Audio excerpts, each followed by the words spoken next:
Okay, so hi. I'm gonna try to be like good quality, I guess. But I'm gonna try to find like I don't know. I guess something I can do to y'all, but I'm bored, so I'm posting. But yeah, sorry for like not posting for 2 days again. Okay, so I found one. Warning: toxic relationship dynamic and unhealthy stuff, swearing, misogyny, name calling. It's Bell, so like whatever you want to expect from him. And it is gonna be female radar. And if you do not like that, like if you want male reader or like, gender neutral, please tell me, because I will change anything to fit what y'all want. But anyways, let's get into it. Bo was lying underneath his truck while you showed up. He heard you before he saw you. The sound of your flip-flops echoing through the empty streets. His teeth gritted his teeth as the sound got closer, knowing that whatever you wanted now, it was most certainly gonna be a pain in his ass. He'd make it very clear since your arrival that he wants nothing more than for you to fuck off and leave him alone, but somehow you weren't getting the message. The flash of pink in both peripherals, your DIY pedicure told him was no longer alone. He ignored you and you were carrying on with his prayers as your presence did not make a lick of a difference in his eyes. Hopefully you'd realize he wasn't in the mood and go bother get Lester advance. Bo, can you hear me? No luck. So it doesn't mean I have anything I want to say to you. His voice was slightly muffled coming from under the car. You could hear how Leonard jumped from every syllable. Huffing softly, you reached out to nudge his knee with your toe. No response came. You did it again, harder this time, Bo. Jesus Christ. Slowly, Bo began to work his way out from beneath the truck, rumbling and grunting like a bear being pulled from its cave. You stepped back in part to give him some room, and also to give yourself a chance to admire the view, even in cuts off busted sneakers and filthy tank top, but wasn't exactly hard on the eye. His toned arms and knife-sharpened jaw once more than made up for his lack of fashion sense. If it wasn't for his constant scowling, he might have been the most handsomest man you've ever seen. If I ever forget my name, I'll know who to ask. He glared up at you. Beneath the brim of his ball cap. Someone better be fucking dying. You took your chin and were matching his glare with one of your own. You said today were gonna drive me into town today.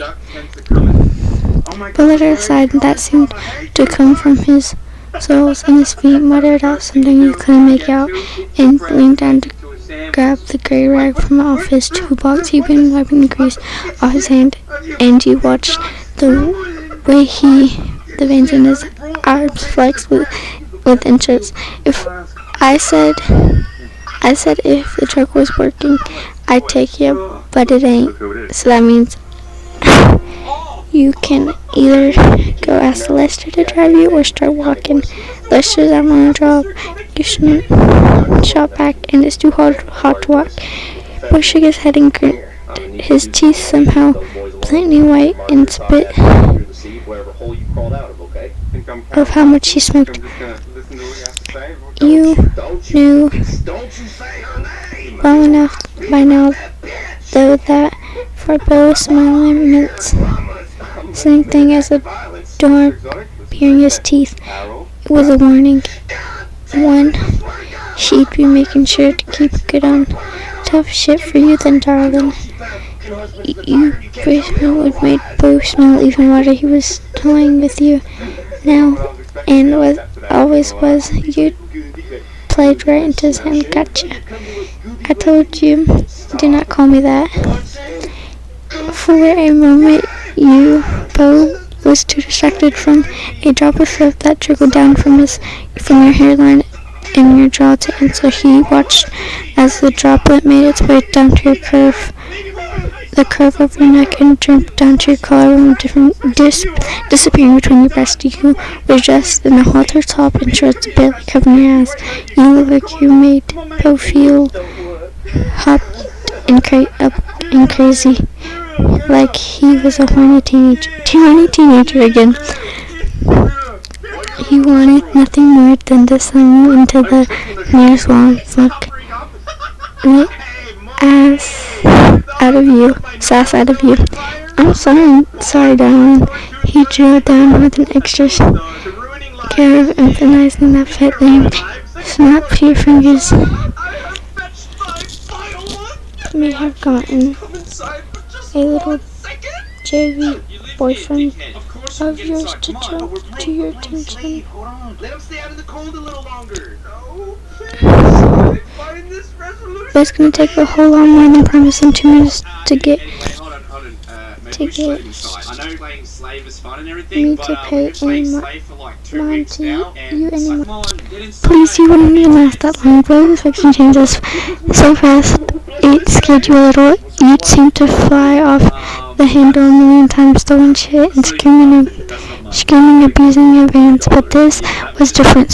Something about the way his jaw tightened and the way his eyes flashed at you. What you tapped into was deeper, darker. This was a whole new side of Bo, and you wanted to see exactly how far down you could go in the rabbit hole. What the fuck did you just say to me? His voice was low and eerily calm. The girl of a predator who'd control his prey. You heard me. Bo suddenly leant at you. You tried to step aside him, but he was too quick. He caught you round his waist fist and pulled your body to his quit so quickly you banged off his sternal steering while you were still blinking away at the stars. He grabbed a fistful of your hair, yanking your back and your eyes stung with delicious tears. The smell of smoke and sweet sweat tea on his breath made you feel like you're dizzy. I think I need to bend you over this hood of my trunk and show you how wrong you are. Look, first than anyone walking by could see how we deal with mouthy little sluts around here. Would you like that? You let out sound that made between a whimper and a moan. It seemed to excite him even further. He looked just like his friend before he spoke. Use your words, honey. You took a shaky breath to your body, trembling, fear aroused. Now, the faint smirk played around Bo's mouth and gripped her tighter. And he brought a hand up your waist, grabbing your jaw. I heard what you said, Mole. I heard every word. I was joking, Juicy. You distant from him. Save it, small man. Listen here. And you could now. You were trapped, his making you look back at him, his blue, almost black. No, sir. Wait, no, what? You stared at him and pupils blown wide, wondering what the hell you wanted. Then you turned down. No, sir. A deep, rich chuckle rumbled in Bo's chest, and he ran them over your lips and gestured weirdly, soothingly, considering how tight he was holding you. Then, without warning, he pushed you back away, and you stumbled, fell backwards onto the ground, your palms stinging where the gravel went to a bit. Now, go on, get it. You stared at him, your bottom trembling as the tears pulled your eyes finally went down to your cheek. Humiliation, desire swelled in your gut. You felt hot, bothered, and bruised. You weren't sure if you wanted him to deck both on the face to kiss him. What the fuck are you wearing? I told you to get. If I have to tell you again, I won't be nice this time. You scrambled on your feet, barely missing the spray of the gravel boat kicking your way. Still crying, you started to run up the road. Boat could feel Bonnie Bo's eyes burning in your back, but you Wait a minute. you just turned around. You knew if you did, he would go right back there and let him play out every twisted family fantasy you had with you. But there was no way in hell you wanted him to think he won. For now, you'd have to go back to your room, lick the woods, and satisfy yourself with your hand. Come back tomorrow and see if Will is ready to make it good on the story. Okay, so let's say I'm literally about to run out of time. But yeah, that's all that's the end of the fan fiction, and I did not know it was spicy, like damn mamma mia. But anyways, bye. Oh god.